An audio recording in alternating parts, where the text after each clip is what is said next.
Right. Purnachandrarao Guntur నుంచి. పూర్ణచంద్రరావు నమస్కారం, మాట్లాడండి. నమస్కారం అండి.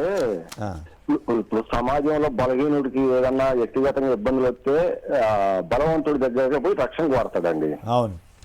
అటువంటిది ఇప్పుడు వెంకటేశ్వర స్వామిని హిందూ మతాన్ని అంత పలసం చేయటానికి ఇంత కుట్రలు చేస్తున్నప్పుడు ఆయన కాపాడుకునేటప్పుడు మనకేంటి అని చెప్పి భక్తుల్లో ఒక చెడు అభిప్రాయం వచ్చింది కదండి. అవును. మరి ఆయన కాపాడుకోలేడు, వాళ్ళని శిక్షించలేనప్పుడు మనకేం రక్షణ కొంటాడని చెప్పి హిందూ మతాన్ని ఎంత దేవుడు పరీక్షిస్తూ ఉంటాడు కదా సార్. ఇంకా ఈ పాపాత్ములు ఇంకెన్ని పాపాలు చేస్తారని కూడా పరిశీలిస్తూ ఉంటాడు సార్. తగిన శిక్ష ఖచ్చితంగా వేస్తారు చంద్రబాబు నాయుడు గారికో ఈ కూటమి నాయకులకో. ఎందుకంటే దేవుడితో రాజకీయాలు చేసి దేవుడికి జంతువులు కొవ్వు పంది కొవ్వుతో ప్రసాదం పెట్టాను ఎవడన్నా మనిషి అనేవాడు నోటు తెరిచి మాట్లాడతారు సార్. ఇంత దారుణంగా మాట్లాడితే ఖచ్చితంగా వెయిట్ అండ్ సీ అండి. దానికి తగిన ప్రాయశ్చిత్తం ఈ కూటమి ప్రభుత్వం అనుభవించక తప్పదు. రైట్. మైనార్టీలపై బాబు సర్కారు ఉదాసీనత, ప్రభుత్వ పెద్దల ఆశీస్సులతో హోదా లేని వ్యక్తుల నియామకం అంటూ ఒక కథనాన్ని ఇచ్చారు.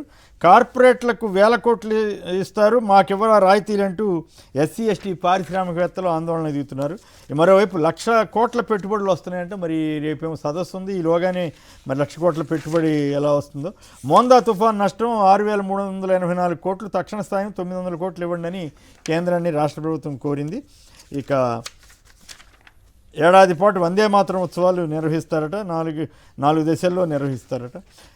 ఇక రాజంపేటలో కోవట్ల రాజ్యం అంటే ఇదేదో చూస్తే నాకేదో డౌట్ వస్తూ ఉంది. రైల్వే కోడ్లో సుధా మాధవి ఆవిడికి వ్యతిరేకంగా వీళ్ళేదో ఆ టీడీపీ నాయకుడిని బోధాన వేసుకుని రాశారా అని నాకు డౌట్ వస్తూ ఉంది. మరి మీకు ఎట్లా అనిపించిందో లేదో తెలియదు. వాళ్ళు చేతకంతనాన్ని వాళ్ళే పేపర్లో రాసుకుంటాను దానికి అర్థం.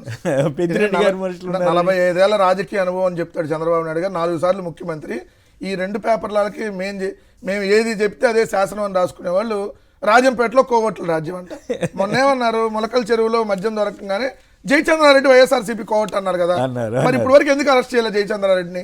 ఎందుకు మీరు తప్పించారు? మా కోవట్ అయితే సుధామాధవ్ అన్నాడు. ఇప్పుడు కమిషన్ కూడా వెళ్ళినట్టుంది. అది రెండో అంశం సార్. ఫస్ట్ ఇప్పుడు మీరు తంబాలపల్లి నియోజకవర్గంలో వీళ్ళు ఆరోపించింది జయచంద్రారెడ్డి పెద్దిరెడ్డి గారు కోవట్ అని ఆరోపించినప్పుడు మరి ఇప్పుడు వరకు ఎందుకు జయచంద్రారెడ్డిని మీరు అరెస్ట్ చేయాల? ఆయన ఆఫ్రికా నుంచి బెంగళూరు వచ్చాడని మీరే చెప్పారు, బెంగళూరులో ఉన్నాడని చెప్పారు. అసలు జయచంద్రారెడ్డి పేరే ఇప్పుడు తీస్తారు అంటే ఇప్పుడు జయచంద్రారెడ్డి ఎవరు కోవట్టు? రెండోది నిన్న సుధా మాధవి 7 కోట్ల రూపాయలు ఇచ్చాను వేమన సతీష్కి అని చెప్పి క్లియర్గా చెప్తుంది. ఒక వీడియో కూడా మనకు బయటకు వచ్చింది. సో ఆమె క్లియర్ టికెట్ ఇప్పిస్తారని చెప్పి. సో మరి ఇప్పుడు వేమన సతీష్ ఇప్పుడు వరకు ఆయన ఖండించలా సార్. ఇప్పుడు వాళ్ళ కేసు పెట్టాలి కదా. మరి ఇట్లా 7 కోట్ల రివర్స్ లో ఇప్పుడు వెళ్తే మనం ఏదైనా అన్యాయం జరిగిన వెళ్తే మన మీద కేసు పెట్టే కార్యకర్త అయినప్పుడు కూడా కేసు పెట్టేసి టీడీపీ కార్యకర్త అయిన పెడితే సార్ ఇక్కడ ఏం లేదు. వాళ్ళు ఒక వర్గాన్ని పెంచి పోషిస్తున్నారు, లోకేష్ వర్గంగా. వాళ్ళు చెప్పి నాకు డౌట్ వచ్చింది, ఇదేంటి వీళ్ళు నిన్న రైలు కోడ్లో ఇట్లా జరిగింది కదా, వెంటనే ఆయన్ని సతీష్ని రక్షించడం కోసం వీళ్ళు ఒక బుధాన వేసుకున్నారేమో. ఎంత బాగా తెలుగుదేశానికి కావాల్సినటువంటి వ్యక్తి కదా. మనతోటి మాట్లాడడానికి రామ్నాథ్ గారు చెప్పండి. ఈ రకంగా మీరు చేసినటువంటి వీడియో కూడా విన్నాను, చాలా ఆసక్తికరంగా ఉంది. నిజంగా హిందూ మతానికి అపచారం చేసినట్లా లేకపోతే వీళ్ళు మేలు చేసినట్లా? ఈ రకమైన దుష్ప్రచారమా లేకపోతే వాస్తవ ప్రచారమా? మీ అభిప్రాయం ఏంటి? కొమ్మినేని గారు, ఇప్పుడు బాగా గమనిస్తే గత కొద్ది రోజులుగా తెలుగుదేశం పార్టీ కేవలం 2 అంశాల్లో మాత్రమే వైఎస్ఆర్సీపీని టార్గెట్ చేసే ప్రయత్నం చేస్తుంది. అందులో ఒకటి తిరుమల వ్యవహారాలకు సంబంధించి, 2 వైఎస్ వివేకానంద రెడ్డి కేసు. ఒక వారం అది, ఒక వారం ఇది. అంటే ఇప్పుడు ఏమైపోయింది తెలుగుదేశం పార్టీ పరిస్థితి అంటే జగన్మోహన్ రెడ్డి పరిపాలనను విమర్శించే పరిస్థితి లేకుండా పోయింది. ఎందుకంటే ఈ 18 నెలల కాలంలో జగన్మోహన్ రెడ్డి పరిపాలన, చంద్రబాబు నాయుడు గారి పరిపాలన చూసిన తర్వాత ప్రజలకు అర్థమైపోయింది అడ్మినిస్ట్రేషన్ లో చంద్రబాబు నాయుడు గారు పూర్తిగా విఫలమైపోయారు అని.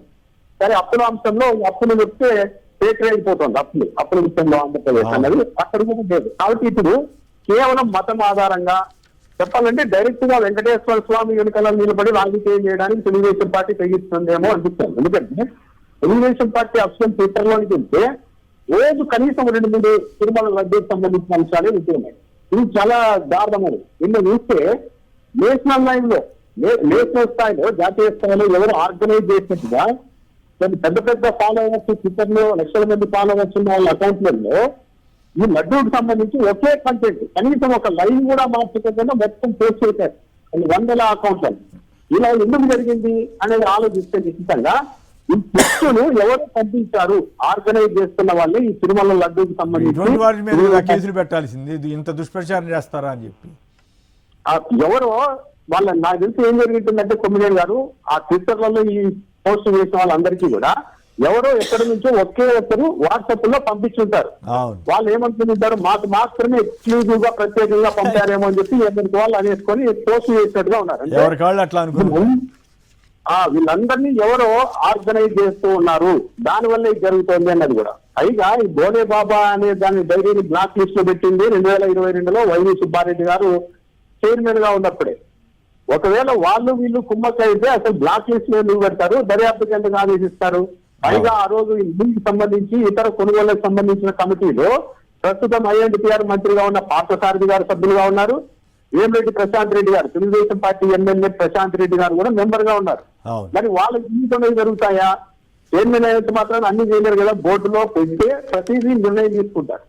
పైగా ఈ మొత్తం ఈ కల్తీకి సంబంధించిన నెయ్యి ఆ ట్యాంకర్లన్నీ ఎప్పుడు బయటపడినాయి? తెలుగుదేశం పార్టీ అధికారంలోకి వచ్చిన తర్వాతే బయటపడ్డాయి. ఆ టైంలోనే గుర్తించారు. కాబట్టి ఇప్పుడు దొరికింది కాబట్టి గత 5 ఏళ్ళు ఇదే జరిగిందని ఎలా చెప్తారు? ఒకవేళ అలా జరిగిందని చెప్పాలి అనుకుంటే 2014-19 మధ్య తెలుగుదేశం పార్టీ అధికారంలో ఉన్నప్పుడే 15 సార్లు ఇలాంటి అంటే నాణ్యత లేని నెయ్యి ట్యాంకర్లను వెనక్కి పంపించారు. ఇది కూడా తిరుపతిలో అల్పిరి దగ్గర పరీక్షలలో పాస్ అయిన తర్వాతనే ప్రతి నెయ్యి ట్యాంకు కొండ మీదకి వెళ్తుంది, ఆ తర్వాత లడ్డు చేస్తారు. తెలుగుదేశం పార్టీ హయాంలో 15 సార్లు వెనక్కి పంపించారు, వైసీపీ హయాంలో 18 సార్లు వెనక్కి పంపించారు. అంటే ఇది ఎప్పుడైనా వచ్చినప్పుడు అక్కడ గుర్తించి వెనక్కి పంపించడం అనేది టీడీపీ హయాంలో జరిగింది, వైసీపీ హయాంలో కూడా జరిగింది. కానీ ఒక హైపోథెటికల్ ఇంకా దిగ్భ్రాంతికరమైన అంశం ఏంటంటే ఫస్ట్ దీన్ని చంద్రబాబు నాయుడు గారు జంతువుల కొవ్వు కలిపారు అంటూ మొదలు పెట్టారు. కానీ ఈరోజు ఎక్కడా కూడా జంతువుల కొవ్వు అన్న మాటే వాడడం లేదు. మొన్న ఈనాడు పత్రికలోనే డైరెక్ట్ రాశారు, మన పవన్ కళ్యాణ్ గారు అయోధ్యకు పంపిన 1,00,000 లడ్డూల్లో కూడా ఇదే కలిపారని రాశారు. కానీ మొన్న ఈనాడు వాళ్ళు ధృవీకరించారు, అయోధ్యకు పంపిన 1,00,000 లడ్డూల్లో ఎలాంటి కల్తీ జరగలేదు అని నిర్ధారించారు. అంటే ఇప్పుడు పవన్ కళ్యాణ్ గారికి క్షమాపణ చెప్పాలి కదా, పవన్ కళ్యాణ్ గారేమో నిర్ధారించారు. ఇప్పుడు చంద్రబాబు నాయుడు గారు క్షమాపణ కాదు, మద్యానికి సంబంధించి నకిలీ అనో కల్తీ అనే పదం వాడితేనే కేసులు పెడుతున్నారు. ఇప్పుడు వీటి మీద అసలు కేసులు లేవు, ఏమి లేవు, అడిగేవాళ్ళు లేరు. ఏందో ఇది అరాచకంగా అయిపోయింది కదా ప్రభుత్వం. అంటే కొమ్మినేని గారు వాళ్ళకి ఏ పాయింట్లు దొరకడం లేదు. కేవలం 2029 ఎన్నికల సమయంలో కూడా అంటే ప్రజలకి పబ్లిక్ లైఫ్ తో పెద్దగా సంబంధం లేని హైపోథెటికల్ గా ఉన్న అంశాల ఆధారంగానే వైసీపీని టార్గెట్ చేయాలన్న ఉద్దేశంతో ఉన్నారని అర్థమవుతోంది. ఈ అంశాన్ని మళ్ళీ 2029 ఎన్నికలకు కూడా తిరుమతి లడ్డు, తిరుపతి వ్యవహారాలు, వైఎస్ వివేకానంద రెడ్డి కేసు, షర్మిలా గారి కేసు ఇవే పెట్టి నడపాలని చూస్తున్నారు. కానీ వాళ్ళకంటూ అటాక్ చేయడానికి ఏది కనిపించడం లేదు వైసీపీ మీద. ఒక విధంగా నిస్సహాయ స్థితిలో తెలుగుదేశం పార్టీ రాష్ట్ర ప్రభుత్వం ఉంది. ప్రతిపక్షాలు ఎదుర్కొనే విషయంలో రైట్ అండి. ఓకే, మీ వాయిస్ ఏదో కట్ అయినట్టుంది. సుధాకర్ రెడ్డి గారు కాణిపాకం నుంచి. సుధాకర్ రెడ్డి గారు నమస్కారం, మాట్లాడండి సంక్షిప్తంగా. కొమ్మినేని గారు నమస్కారం, మీకు ప్యానెల్లో ఉన్న సభ్యులందరికీ నమస్కారం. నేను ఈ మధ్యనే ఒకసారి తిరుమలకి వెళ్ళాను కొమ్మినేని గారు. ఓకే, అక్కడ వెళ్ళేటప్పుడు టోల్ గేట్ దగ్గర పర్ఫెక్ట్లీ చెకింగ్ అనేది చాలా వరకు తక్కువ. ఎందుకంటే ఇప్పుడు హెల్మెట్ ధరించాలి తప్పకుండా కొండ మీదకి వెళ్ళాలంటే అంటారు. వాళ్ళు ఏం చేస్తారంటే అక్కడ చెకింగ్ చేసేవాళ్ళు అంటే ఫార్మాలిటీస్ కోసం హెల్మెట్ ఉంటే చాలు, మీరు శిరస్సు వేసుకున్నారా లేదని కూడా అడగడం లేదు. చర్చది కాదు కదా, చర్చది కాదు. సెంటిమెంట్ రాజకీయాల్లో ఎవరు మతానికి ద్రోహం చేస్తున్నారనే దాని మీద జరుగుతూ ఉంది. లోటుపాట్లు ఇవన్నీ ఎప్పుడు ఏ గవర్నమెంట్ ఉన్నా ఏదో ఒకటి ఉంటానే ఉంటాయిలే, కానీ ఆ ఇష్యూ అది కాదు.